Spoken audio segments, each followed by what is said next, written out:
ආයිබෝවන්. ඉතින් අද කතා කරන්නේ ඇමරිකාවේ කෙන්ටකි වල ඉදුණු වීවැලි හෙල්ස් හොස්පිටල් එක ගැන.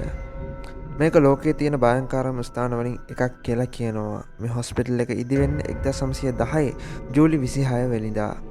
මේක ඉදිවෙන්නම ටියුබර්කියුලෝසිස් නැත්නම් ක්ෂය රෝගයේ හැදිච්ච රෝගීන්ට ප්‍රතිකාර කරන්න. මේකෙම විශාල හොස්පිටල් එකක් හැදෙනවා 1926 ඔක්තෝබර් 17 වෙනිදා. මේක ඉදිවෙන්නේ ක්ෂය රෝගයේ හැදිච්ච රෝගීන්ගේ ප්‍රමාණය එන්න වැඩි වුණ හින්දා. මේ හොස්පිටල් එකේ එකපාර රෝගීන් 500කට විතර ප්‍රතිකාර කරන්න පුළුවන් හැකියාවක් තියෙනවා.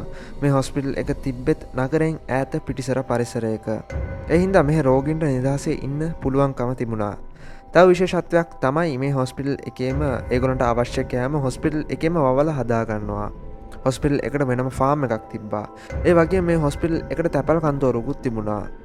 ඉතින් මේ හොස්පිටල් එකට එන රෝගියෙක් පිටත ලෝකයෙන් සම්පූර්ණයෙන්ම වෙන් වෙනවා. ක්ෂය රෝගය ගැන කිව්වොත් ඒක 20 වෙනි සියවසේ ආපු භයානකම වසංගතය කියලා හැඳින්වෙනවා. ඒක බිලියන 2ක විතර මිනිසුන්ගේ ජීවිත බිලි ගන්නවා. මේක ඇති වෙන්නේ මයිකෝබැක්ටීරියම් ටියුබර්කියුලොසිස් කියන බැක්ටීරියා එක හින්දා. කෙන්ටකි වලත් මේක ගොඩක් වේගෙන් පැතිරෙන හින්දාමයි මේ වගේ හොස්පිටල් එකක් හැදෙන්නේ.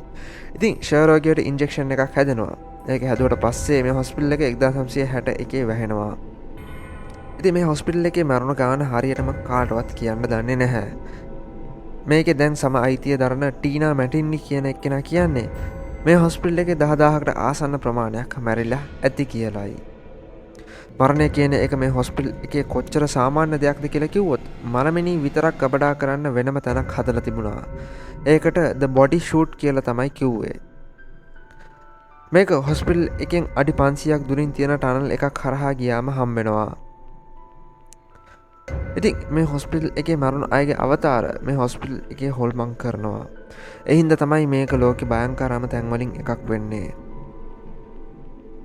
ඉතින් මේ හොස්පිටල් එකට එන ගොඩක් අයට පොඩි ළමයින්ගේ කටහඬවල්, දොරවල් හයියෙන් වැහෙන සද්ද, කවුරුත් නැති කාමරවල මුළු ශරීරයේ පිටිම පේන අවතාර දකින්න පුළුවන් වෙනවා.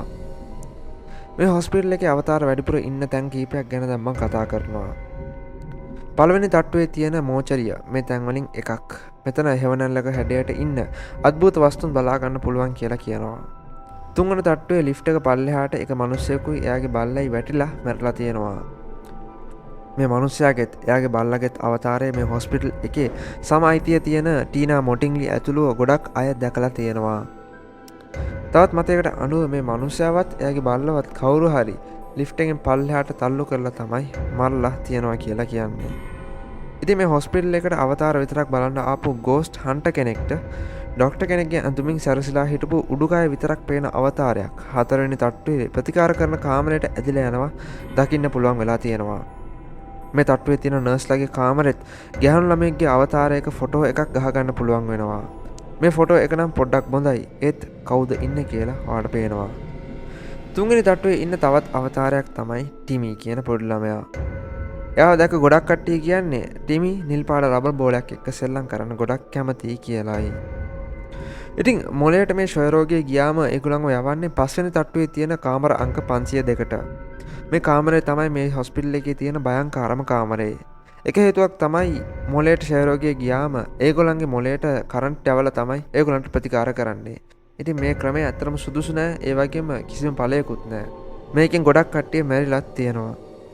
මේ කාමරේ සියදීම නසා ගැනීම දෙකක් වෙනවා.